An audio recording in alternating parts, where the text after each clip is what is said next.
Hi guys, this is Rose and welcome back to my channel. In today's video, I will be doing a simple Valentine makeup look.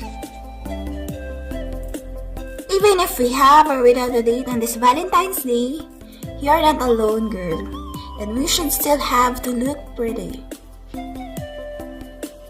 So if you wanna know how I make this look, please keep on watching.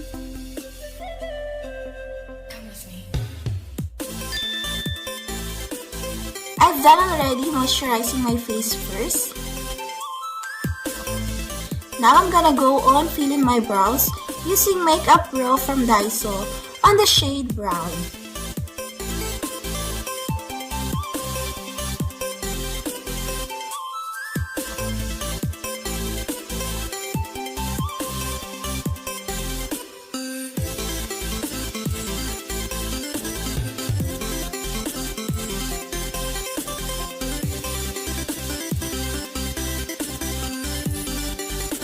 Next, I'm gonna use concealer from the Face Shop on the shade Natural Beads to clean up my brows.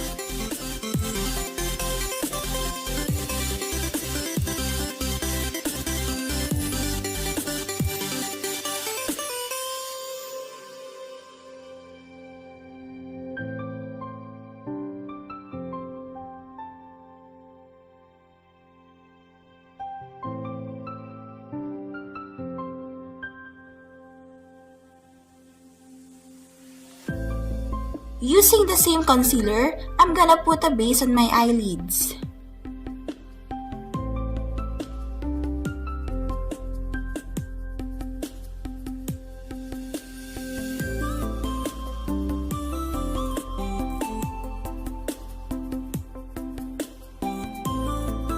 Now, going on setting my eyelids, I am using only Johnson's Baby Powder as my setting powder.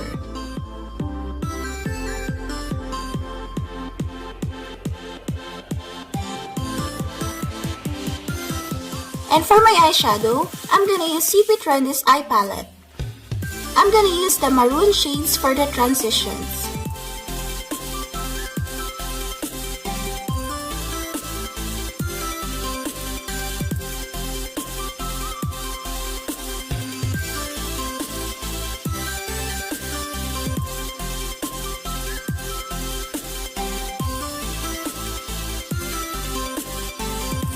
On the outer and inner corner of my eyelids, I am using the mixed shadow of pink and red to perfectly blend in for a Valentine theme.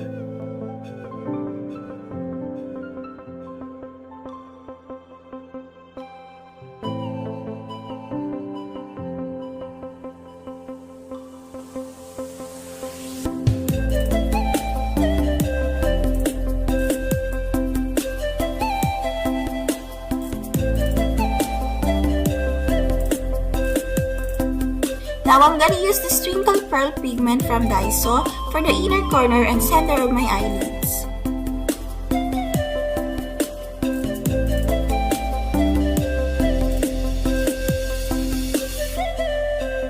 Come with me.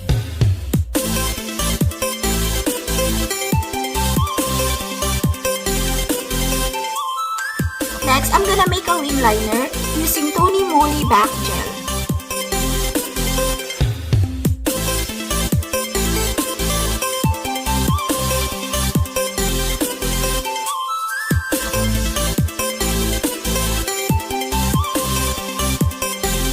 Now, I'm gonna curl my lashes using Venina eyelash curler from Daiso.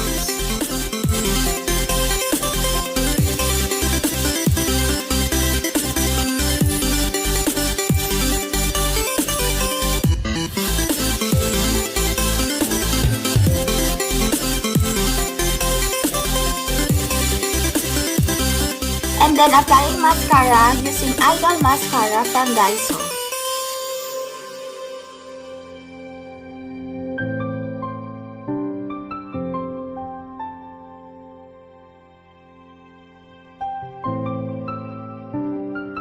For my lashes, I'm gonna use the false lashes that I bought from Daiso last time.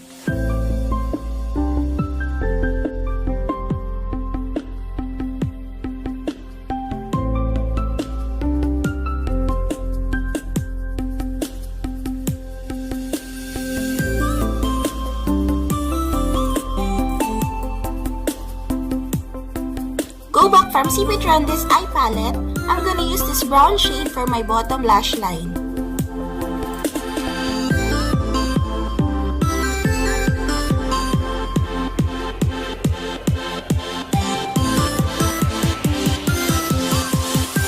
Using a brown inkgel pencil eyeliner from the Face Shop, I'm gonna line the outer corner of my bottom waterline.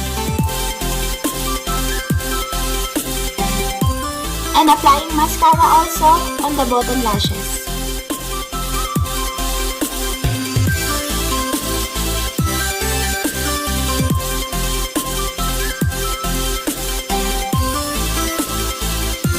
For my face, I'm gonna try this Wing Girl Skinny Fit BB Cream that I bought from Daiso last time.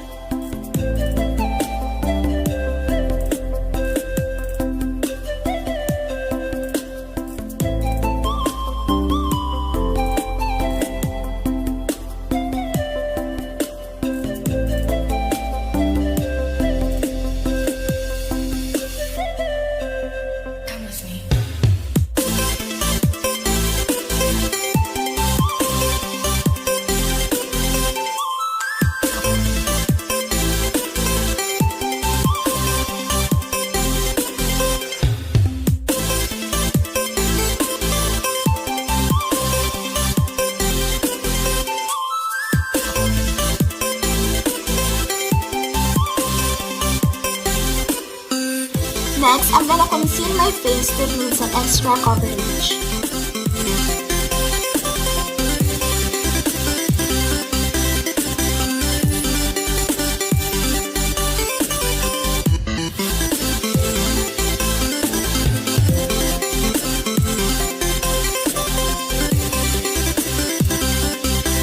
Then, setting on my face using again Johnson's Baby Powder.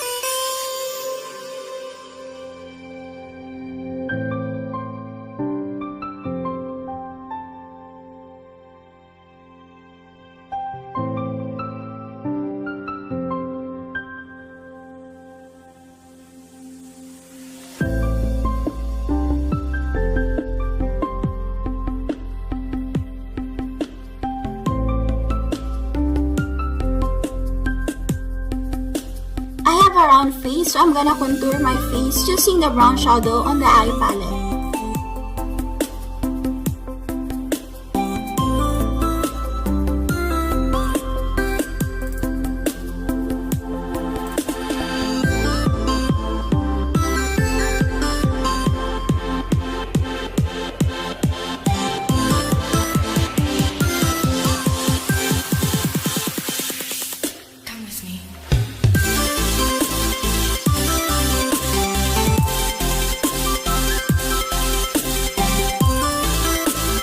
And for my blush, I will be using the two shadow of pink and burgundy.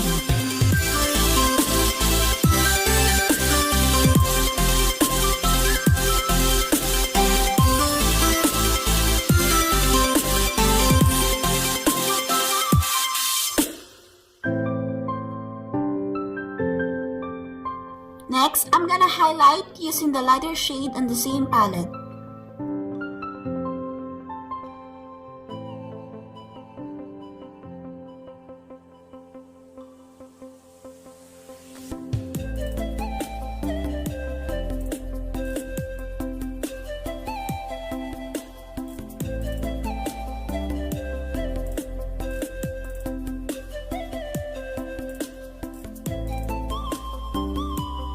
And for my lips, I'm gonna use the red color to line the outer portion of my lips to create a bolder look.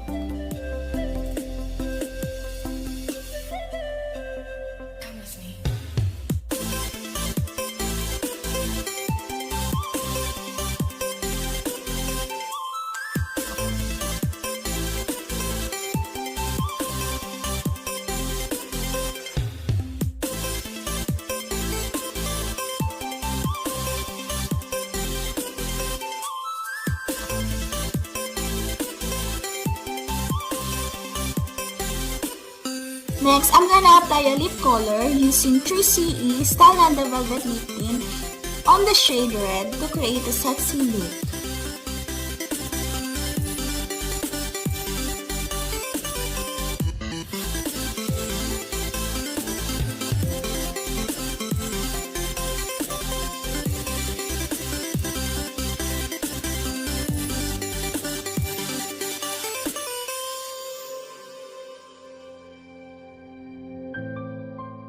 Then top it off with a little lip gloss on Chestnut shadow to have some glossy effect.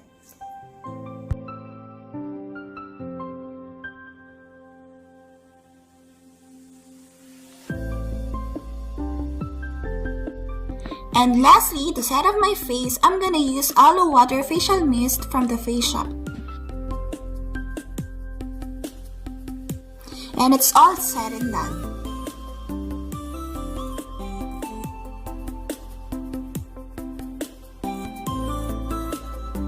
I hope you like this video and help you in some way. So see you again next time. Take care everyone. Happy Valentine's Day. Thanks for watching. Like, comment, and subscribe. Love you all. Mwah.